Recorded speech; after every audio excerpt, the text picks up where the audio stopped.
pleasure to be among so many friends this morning. Yes, we Conservatives are choosing a leader to beat Keir Starmer in 5 years' time. But we're also choosing a successor to a 200-year tradition of Conservative leadership and service. An heir to Disraeli, to Macmillan and to Thatcher.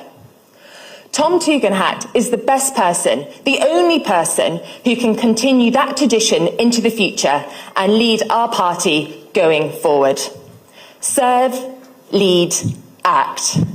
That is the slogan of this campaign. It is a strategy and a commitment.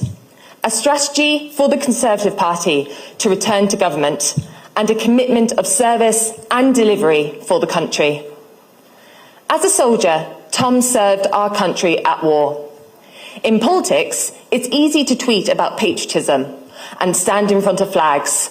But when it mattered, when no one was watching, Tom put his life on the line for his country, for our country, day in, day out.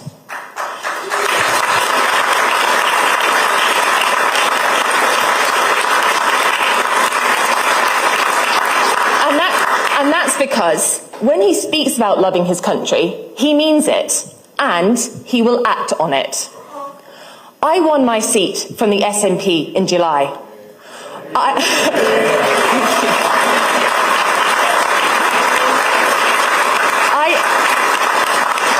I know we cannot afford to take our country for granted, and we cannot afford to treat politics as a game. Tom never treats politics as a game, any more than he ever treated war as a game. Tom can unite our party, but more importantly, he can also unite our country. And then, in government, he can build a better future based on true Conservative principles. And so, it is an honour to introduce the next leader of our party and the next Prime Minister of our country, Tom Tugendhat.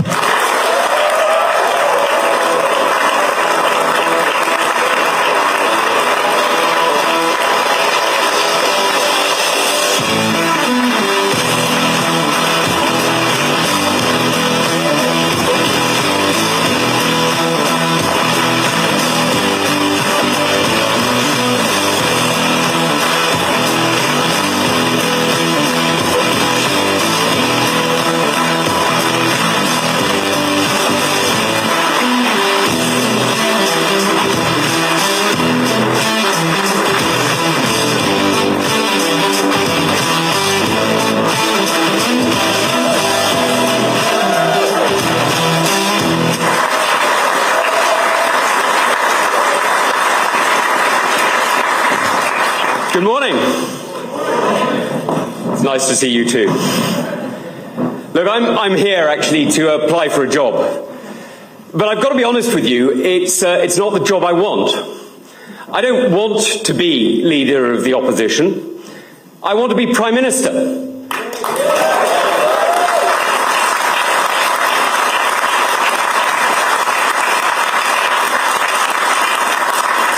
Look, I don't want to oppose. I want to govern. But first we need to change.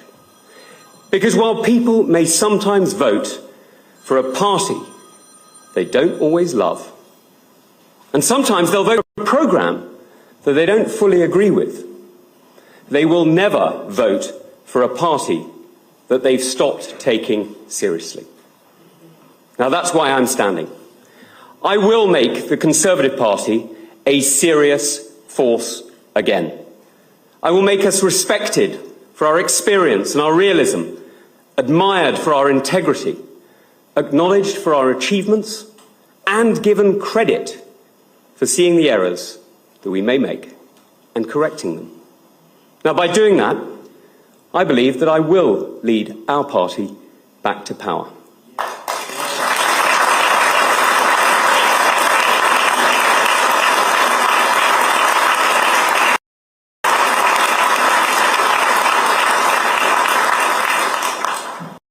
Now, my campaign will be sober.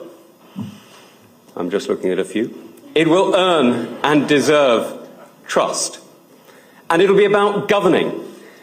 And I will work in opposition as you would expect a future Prime Minister to act.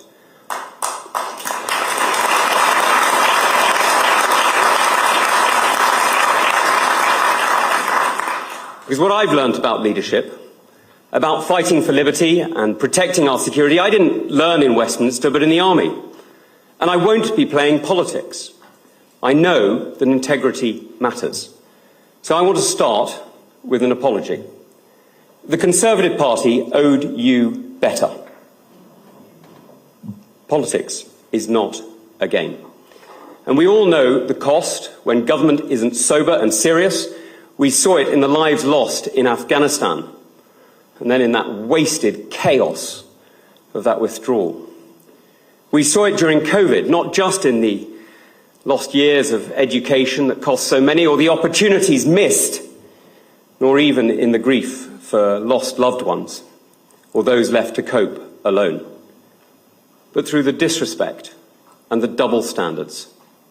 Now, like you, I witnessed the recent political trauma with a combination of depression and anger. I witnessed the failed coups and the successful ones. And I saw duty give way to ego. And that's why I'm standing before you today. Because this country can change. We must change. And Britain deserves better. Now, we need a different government. One that will serve our country with conviction and act for you. One that remembers the core duty of the state. And I believe that message is simple. My mission is the happiness and prosperity of the British people. Now, let me say that again to be absolutely clear. My mission is the happiness and prosperity of the British people. Now, it's easy to say, but it's tough to deliver. Because at its heart, it's about putting the government back at the service of the people. It's about investment and innovation, but it's also about freedom. Freedom to succeed, and yes, freedom to fail. It's about a commitment to grow our economy and to see our people prosper. And that's why this election, it's not just a coronation, it's not just a referendum on immigration or any other policy, it's not just a chance to refight old battles. That's all the politics of the past. What we are doing is we are choosing a new leader who sees clearly the challenges that we face. And we're giving them 4 years to do the hard work to prepare so that the next Conservative government will not waste one moment. We need to be ready from day one.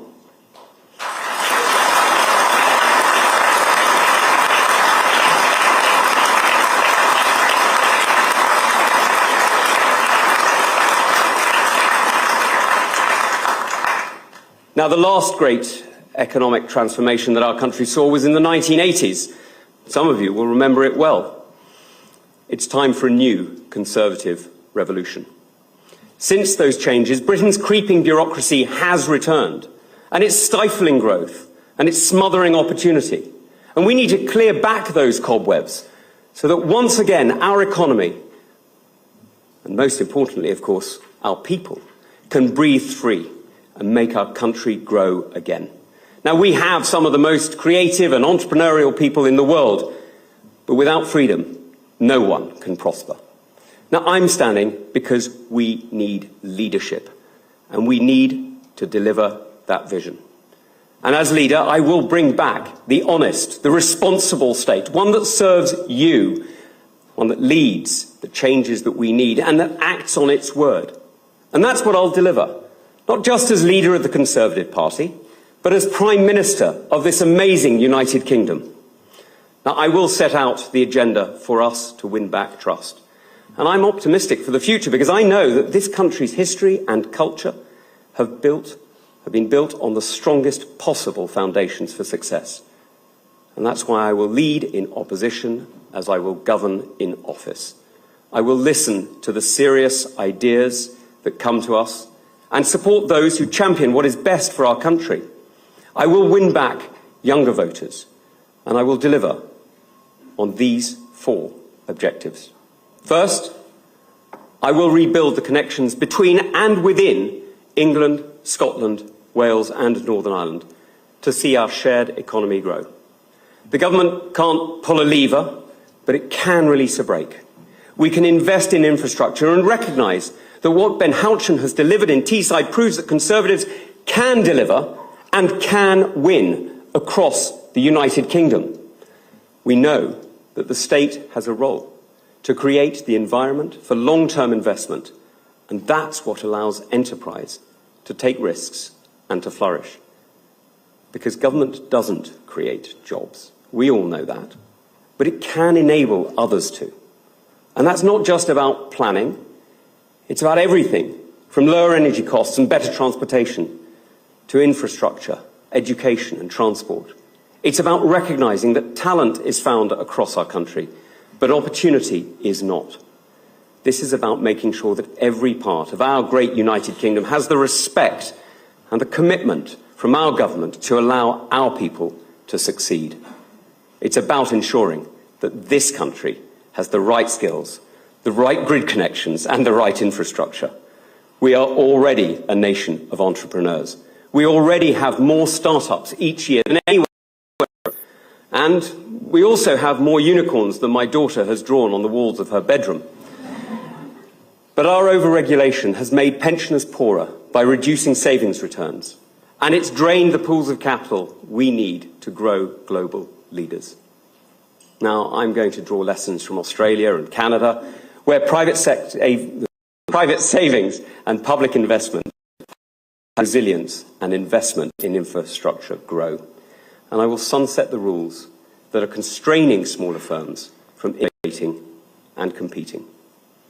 After all, we did not successfully roll back the frontiers of the state a generation ago, only to see them reimposed by stealth through regulation.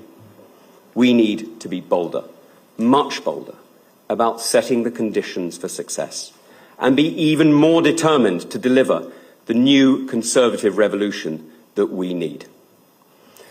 Now, that's the only way that we will grow the economy that we need to keep us protected at home. Because make no mistake, when we invest, we're investing in ourselves, but to keep us safe in a dangerous world.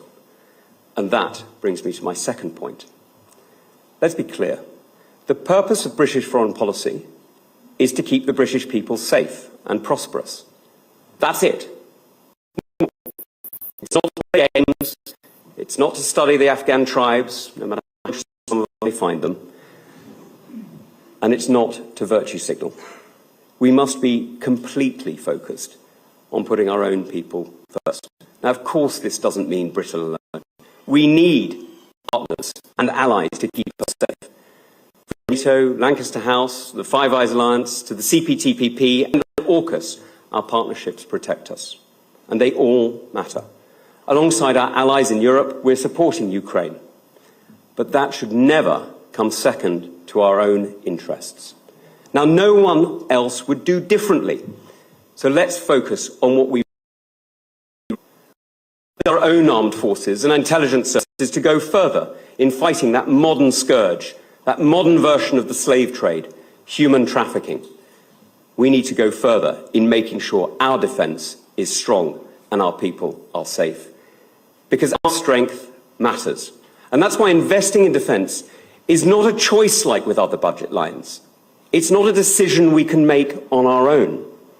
Our enemies and our allies set the conditions that we have to adapt to. They help determine what we must spend. Now, as we face a more dangerous world, let's be clear, we need to invest in our security. We cannot bet our future on the choices of others. And let's be honest, we can't depend on the kindness of strangers. And that's why Labour's plans are so wrong. They're planning to draw down our defences, to close off technology, and to reduce our protection. We need to make it absolutely clear that we will defend our national security and care about planning for 3% of our GDP to be spent on our national security.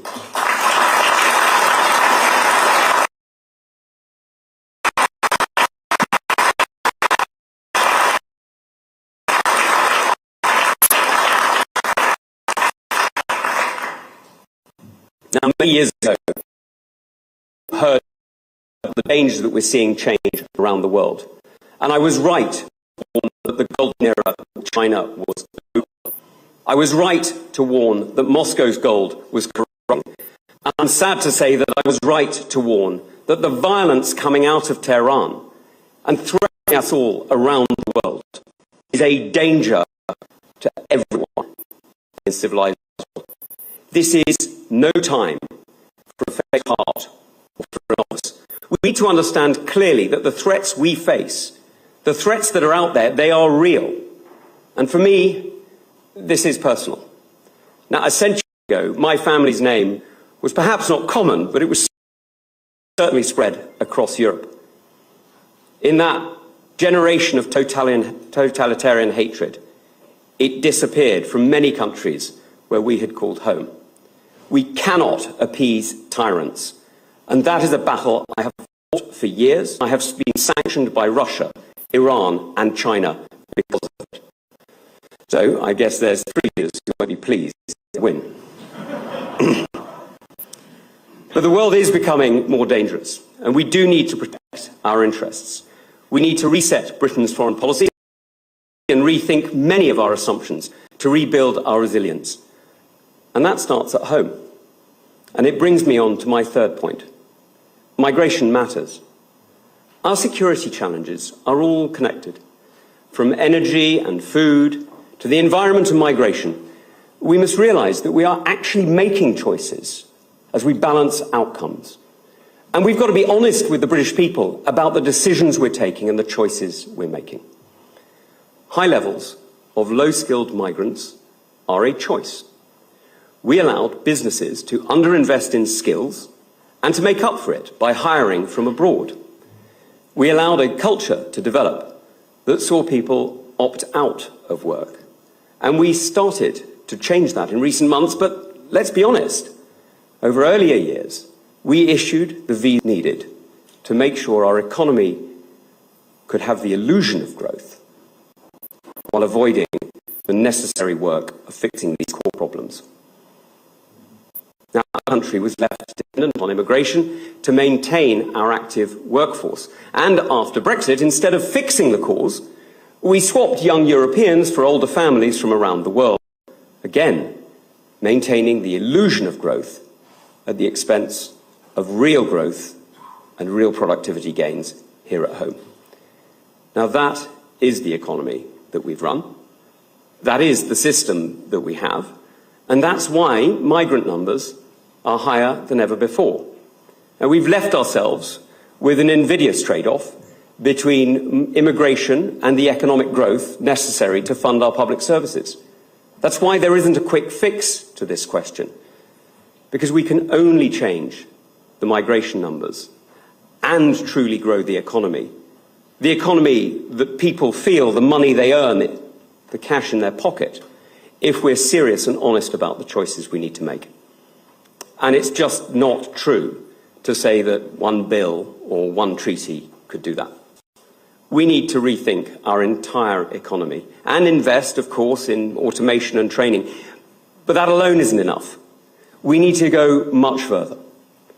We need to make sure housing is affordable and transport connects people to jobs. And perhaps most of all, we need to change the culture amongst those who have been left idle and ignored, and amongst those who've been willing to leave them there. Now, I will be serious about leadership. I will connect policies and recognise complexity. But to drive change, we do need clear targets. Otherwise, there's always going to be another excuse. So under my leadership, the maximum level of non-British net migration will be capped at 100,000 people a year.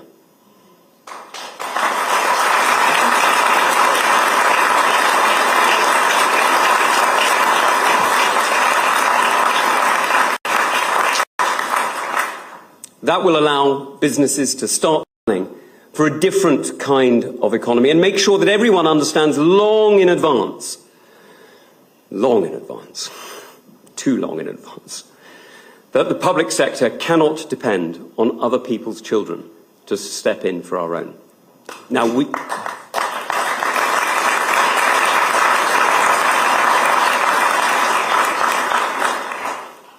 Now, we need to begin that change now. We need to make these 4 years of opposition count, because we need to stand up for the rights of our citizens, and we need to make sure we're standing up against those who try to harm us. And this comes to a different point on migration. We need to be clear that citizenship comes with duties and obligations. Canberra understands this.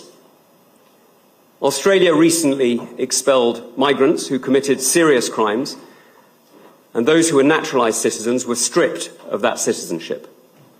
Last week, Germany, a country that obeys many of the same rules as us, deported 28 serious criminals back to Afghanistan. Now, where there are obstacles to us doing the same, we must remove them. The British people should never have their rights trumped by the rights of criminals who have come to do them harm.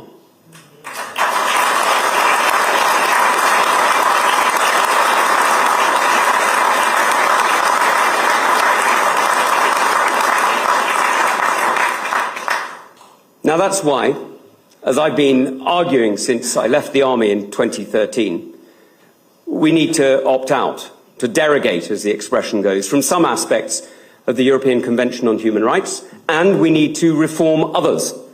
And if we can't achieve what we need to in a reasonable time frame, we need to be prepared. I am prepared to leave. I am absolutely serious about my commitment to our security. I can't deliver on my mission to achieve the happiness and prosperity of the British people if we're not safe at home and secure in our own country. And that's also what brings me to my last point. We need to invest in and we need to reform our public services. Now, many of you will know that I care very deeply about our security and our defence, and I also care about migration and the growing economy. But as a father, my immediate priority is my children, their education and their future. Now, our kids are incredibly lucky to have the most amazing head teacher and a fantastic team of staff who teach them. And as an economy, that team has been freed to do what they think is best for their students, for my kids, and we trust them to deliver. They're the professionals.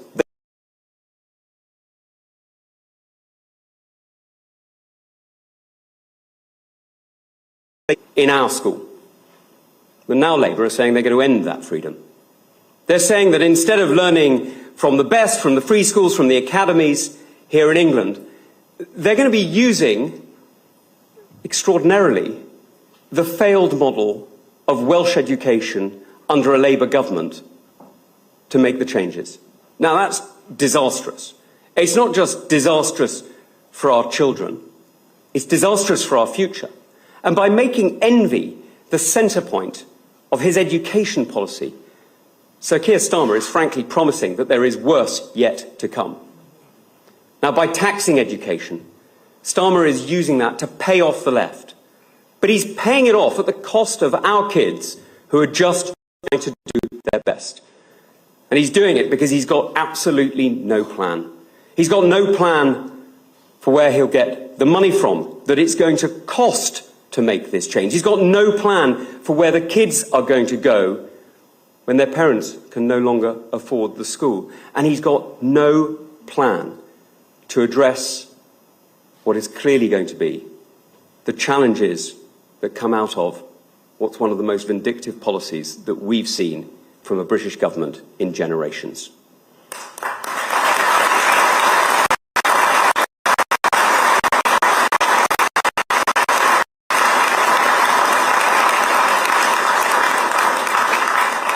Now, we know what he's going to say. He's going to say he's taxing the rich. But he's not. He's attacking families. He's attacking that connection between all of us, that desire that every parent has to do their best for their children, to make sure they have a better start, a better future than they have themselves. And as Conservatives, we don't accept that. We are on the side of families. We're on the side of those who work hard and do the right thing by their community and by our country. And that's something that James, that Kemi, Mel, Pretty, Rob and I all agree on. And that's why I'm not fighting them. They're friends. They're good Conservatives. And they have my respect. I'm taking the fight to Keir Starmer.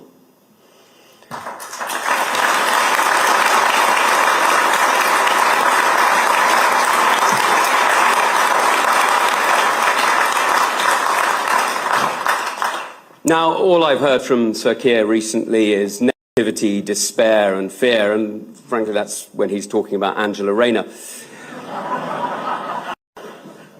What I hear about the country is just him talking Britain down, because he has no idea how to build this great country up. And he's right when he says that there's a tough road ahead. That's because, despite his massive majority, he's got absolutely no idea what he's doing. He doesn't even know what his MPs are doing. And after dropping Corbyn and reinventing himself as the heir to Blair or to Brown or to, well, anyone, frankly, Keir Starmer is now only concerned with paying off the promises that he made to achieve power. Not to the country, no, to his party. He's bribed his union paymasters and made pensioners pay for it. And he's made strikes the bargaining tool of choice. You're going to have to be really rich before you can afford to vote Labour again. And it's no wonder he's preparing us for this bleak future, because he's already abandoned the country to the hard left. When he took down that portrait of Margaret Thatcher in 9/11, it wasn't just some sort of cheap political stunt that was beneath the dignity of Tony Blair and Gordon Brown. They didn't stoop to it. In fact, they invited Margaret Thatcher into Number 10. No, it was a rejection of the reforms that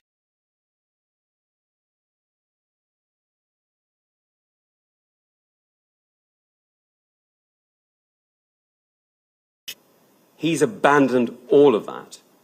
He doesn't believe in the future, and he's abandoning the growth that we all need. That's going to cost us all. And one more, with my friend George, who has worked incredibly hard and won a scholarship to dance at the Royal School of Ballet. But because they're not a rich family, and because they depend on a scholarship and on reduced fees, it's demanded sacrifices. Well, this grasping of Keir Starmer's political envy is going to make it unaffordable for them and no doubt for many other families. And while they are sacrificing all families do, making it harder for them. Now that's what politics for. The ideology for people. In politics to support families and to serve our friends and our neighbours. I'm in politics because making our country safe and our people happy is the prime mission of a government. We need people to be there beside us. We need it to be there when we need it. But now we're starting to see our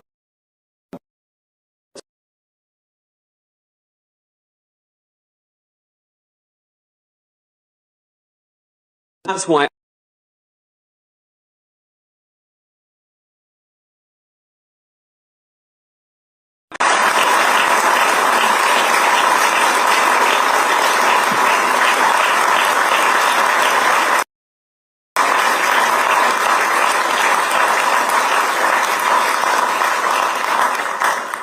So let me be clear. I will not accept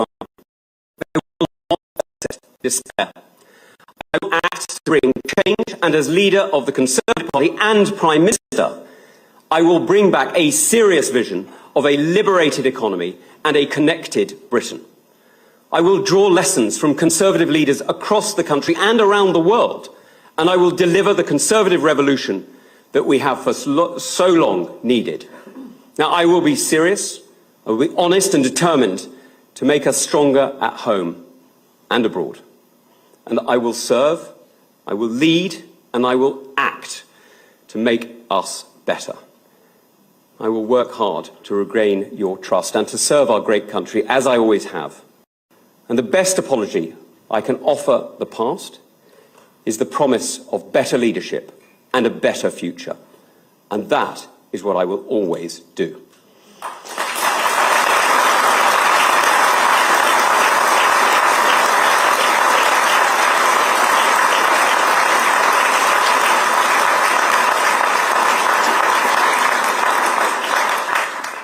My promise to you is clear. My mission is simple, and I will always act in the interests of my children and yours. Together, we can build a better Britain. Thank you.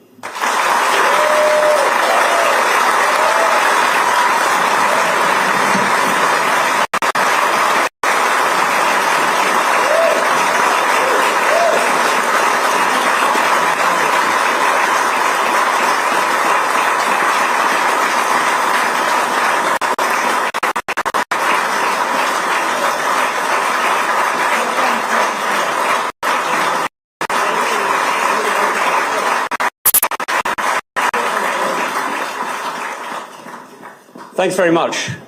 Right, now we come to the good bit. Well, for some of you anyway. Who's going to start us off with the questions? Go on, Catherine.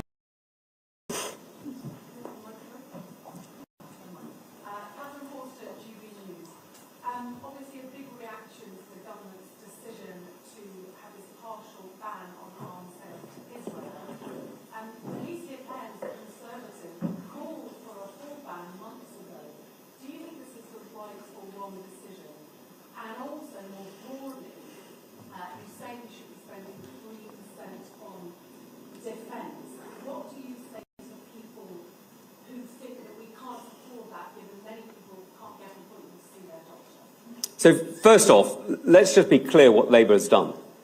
On the day that the Israeli government discovered the bodies of more hostages, on the day that they had to share that news of grief and torment with families, on the very day the real price of Hamas and the evil extremist violence that they brought not just to Israel but also to the Palestinian people, on that day the British government decided that it was the right day to stand against Israel's right to defend itself. I mean, that's a remarkable decision. And it will be a decision that has been heard not just in Washington and Tel Aviv, but around the world. Because if we're not willing to stand by our allies when they are literally discovering the bodies of their murdered citizens, what is the point of an alliance? And that's why we need to spend on defence.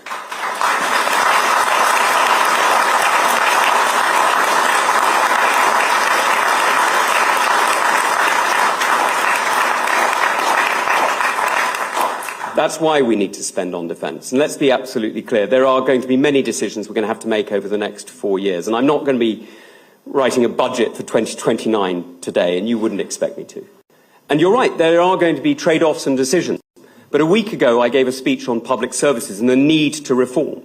And if we had been able to deliver the same reforms in education, in the NHS that we delivered in education, we would be even more efficient now. We would have the reforms now that allow us to make those changes. Now that's what we need to be doing.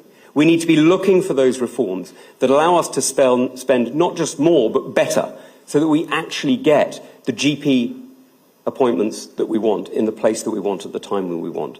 That's what I'm going to spend 4 years working on, so that on the first day of my administration of the next Conservative government in 2029, let me be clear, my leadership will be offering the immediate solutions to the problems that we've had through the laws and the actions that we will take.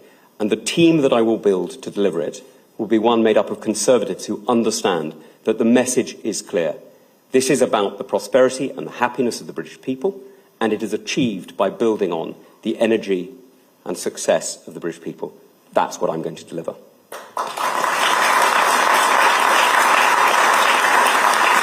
Beth.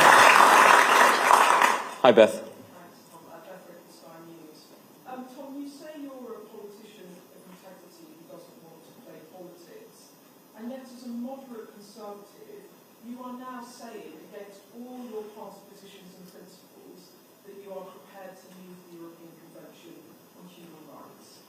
Now, some might say that this is just an opportunistic attempt to win over right-leaning members in the party membership while betraying your one nation family. Are you really willing to do it? And if you are, what does it tell us about your integrity? Beth, one of the things I've loved about this leadership contest is you find out who's been listening. The first thing I did, literally the first thing I did, before I was a candidate, before I'd asked to be on the candidates list, but literally just after I left the army. In fact, it was during my honeymoon, and my wife didn't thank me for it, but literally during that period, straight after I left the army in July, I wrote a paper for Policy Exchange, which, if you have trouble sleeping, Beth, I strongly recommend it. It's called Fog of Law, and it covers the legal intervention in the battlefield that the ECHR has changed. And it covers the fact that what we're seeing in battle, for commanders at every level, from Lance Corporal all the way through to General, is a legal structure that is not geared to war. It's geared to peace. And it's a legal structure that those who drafted the ECHR knew was not applicable to war. That's why they gave us the option to do something called derogating, to opt out of, say, certain clauses. Now, other countries have done it. France derogates in times of war, and has done for operations overseas in Afghanistan. We didn't. Now, my point is clear. My point is that we need to use the powers that are within the ECHR to derogate and to change the application of the law as it applies to us, so that we can achieve the aim of keeping the British people safe. Now, that has to be our priority. And so that's what I'm saying. But it's also true, I'm afraid, that in the last 30, 40 years, unsurprisingly, the treaty has evolved, and we now have an interpretative justice through the Strasbourg Court. Now that has changed the treaty, and that's why we need to see reform. Now, I'm not alone in saying this, by the way. You can speak to French lawyers, one I speak to quite often, has pointed out to me that this is a particular problem in many continental jurisdictions who don't have the same tradition of British law. So we need to see that reform. But I'm also clear that if we really cannot get the derogations to work and the reforms to function, then for me the priority is clear. I will always do what it takes to keep the British people safe. I promised 25 years ago to serve the Queen and to protect our country, and it is a promise that I have never given up and that I will never, ever resile from. I will always do what it takes, and if it turns out that the treaty cannot be reformed, and I cannot protect people from violent criminals, from murderers and rapists, without leaving the ECHR, then yes, we will leave the ECHR.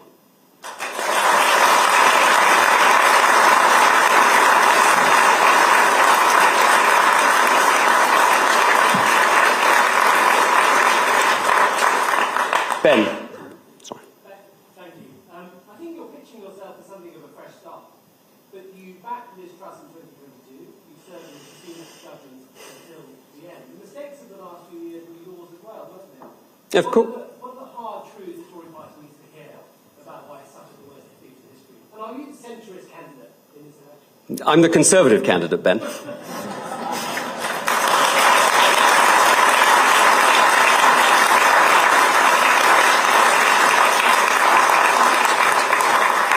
Look, the things that we share as Conservatives is ambition. Ambition for our country, ambition for growth, ambition for our kids and for the future. And we share the knowledge that freedom is an essential underpinning to the ambition to grow, to change our country and to liberate our people. It's absolutely fundamental. And, you know, various people have expressed it in different ways, but not all of them have been able to deliver on their hopes. And I think we need to recognise that. We also need to recognise that, you know, you're right. I did serve in both the last cabinets. And I served, as you may remember, Ben, I served in silence because unlike when I was chair of the Foreign Affairs Committee and my job was to have a voice, my job was to keep the King's secrets and to keep the country safe. So you didn't hear me speaking out on issues that were not my responsibility, because I can tell you, those who were trying to kill us kept me busy enough already. So what I did was I focused on what my job was. I delivered on keeping Britain safe. I made sure we got the reforms in areas that I'm afraid I'm never going to talk about, and that we kept our people at the cutting edge of technology. That's what my job was. That's what I delivered. And that is what I will always do. I will always put the British people first.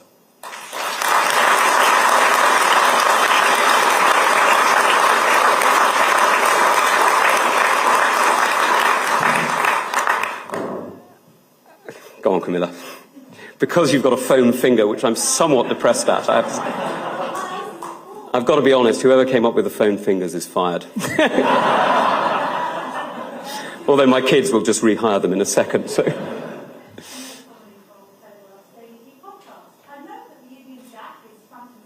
Yeah. Yet we read in today's Telegraph that pride in Britain's history has plummeted to a record low. Are some Britons right to feel ashamed of their history? And what would you do to restore pride in Britain? Camilla, no. Absolutely not. You should always be proud of Britain. Look, I'm not going to tell you for a second that we're perfect. We're not perfect. No country is perfect. But look at our history. Look at the first country to end slavery. Slavery carried on, by the way, in countries like Mauritania right up until the late 70s, the early 80s. Slavery continues, sadly, across the world in different ways. We fought slavery at a time when nobody else was willing to do so. We liberated people, we gave votes to people, and we created a parliamentary democracy in this country at a time when dictators, monarchs, were ruling absolutely. And we changed the opportunity for millions and millions of people, not just in this country, but around the world. Look at the reforms that we achieved through insurance and law. Look at the ability we gave to people to share risk and to prosper. Look at the changes that we built into a world that made us more connected, more prosperous, more free than we have ever been. The last 80 or so years have really been the British century. I know the Americans will claim it, but they're wrong. And they've been the British century because they are built, those last 80 years are built on principles that were invented in coffee houses that the Spectator was created to write about. And they were created in the principles of a sharing, open and cooperative economy, building effectively trust between people by creating the algorithm of predictability that we call the law. It is a remarkable achievement and we have a huge amount to be proud of. And all I can say to those who question that is you haven't seen the other guy. Aggie, are you there? There you are. I thought I saw you. You talked about duty-giving way to ego. Can you just give me some examples of what you actually meant by that? And Ken Burns talked yesterday about your party talking right but governing left. Do you agree with that in the party that governs left? So look, I think Kemi is one of the best communicators in our party, and I love hearing her speak. I think she's great, and she's a really, really good friend. So you're never going to hear me being critical of her. I think she's a fantastic asset to the Conservative Party, and I'm proud that she's sitting on the green benches alongside us. You know, we all use our own expressions. We all have our own phrases, and the real challenge is not from each other. It's from Starmer and what he's trying to do to this economy. He's trying to destroy us. He's trying to drag us back to the 1970s. And what he's really trying to do is he's trying to take away the powers that we have all had as citizens, those elements of our lives that we can control, whether it's in education or whether it's in housing, whether it's in the ability to get to work or to get around. And he's trying to take it all away. That's the real challenge, and that's what we've got to focus on. Because the truth is, you know, we can focus on the past if you like, Aggie, but, you know, I'll leave that to Anthony Seldon. He writes much better books than I ever will.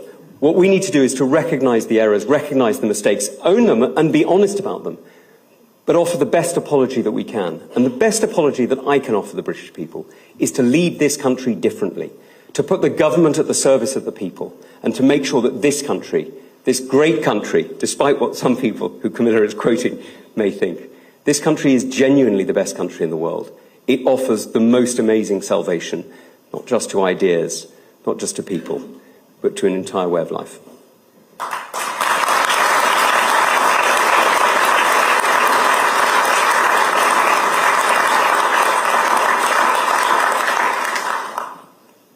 Ryan, where are you? There you are. Thanks, mate. Part of the battle for the next Tory leader is to win over younger voters to the under 40s. Why are you the right person to do that, to raise their voice and to get them on the housing level? How can you offer that focus on them? Well, Ryan, one of the things that we've seen recently is quite a lot of gimmicks in politics, and we've seen it over many years. And the truth is, this is an incredibly complex world, and decisions are interconnected. And we know that I can promise, if you like, the houses that Angela is going to bulldoze people's objections to build.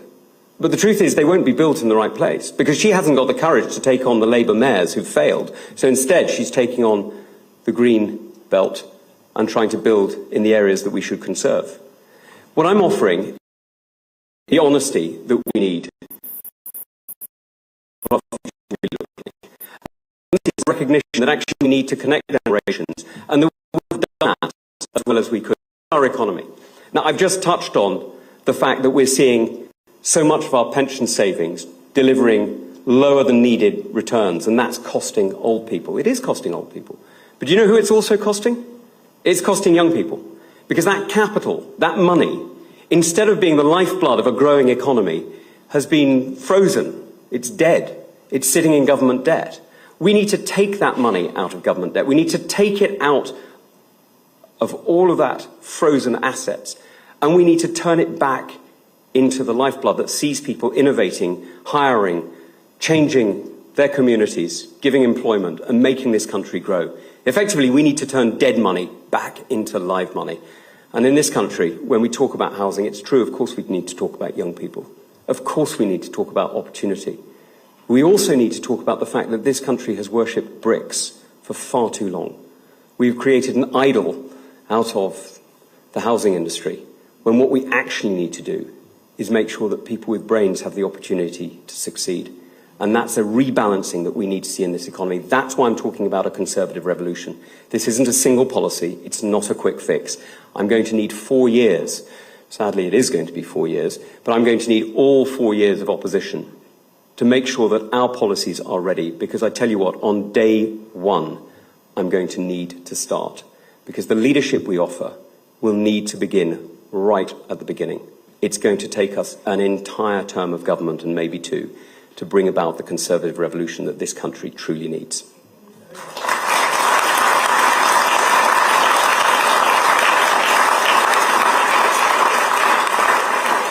Sam, go for it.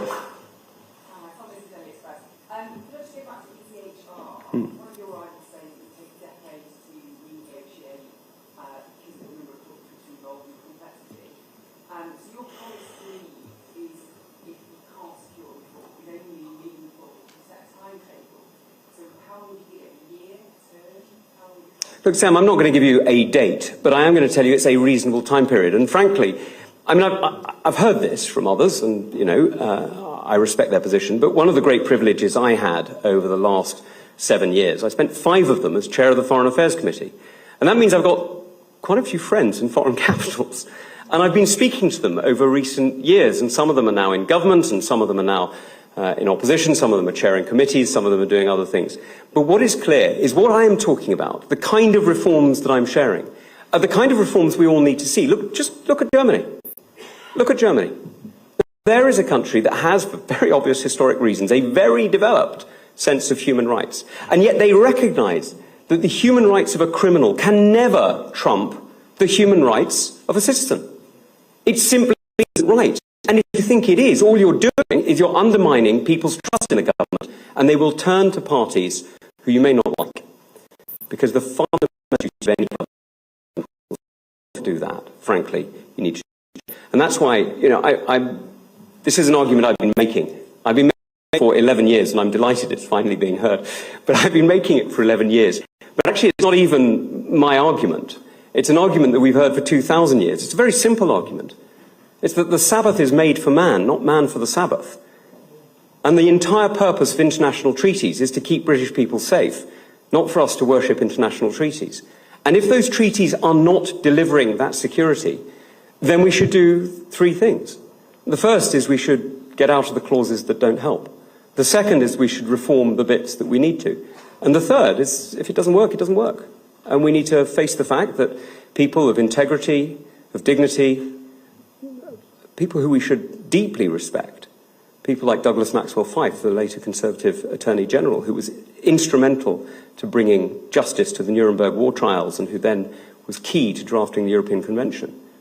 They wrote this treaty in 1945. Well, in fact, we signed it in 51 and others ratified it in 53. And they wrote it for a different world. They wrote it for a world before jet engines. They wrote it for a world before migration numbers were in the millions, not in the thousands. And they wrote it for a world in which terrorism, the kind of terrorism that we see, that I've been fighting for the last 2 years as Security Minister, was simply nothing even close. So we need to be absolutely honest with the British people. And that's what I'm saying. I'm not saying that we should tear up the past, that we should ignore our traditions, or we should smirch those great leaders who wrote such wonderful documents. What I'm saying is that when they don't work, we need to look hard at what we need to change, and if necessary, we need to leave.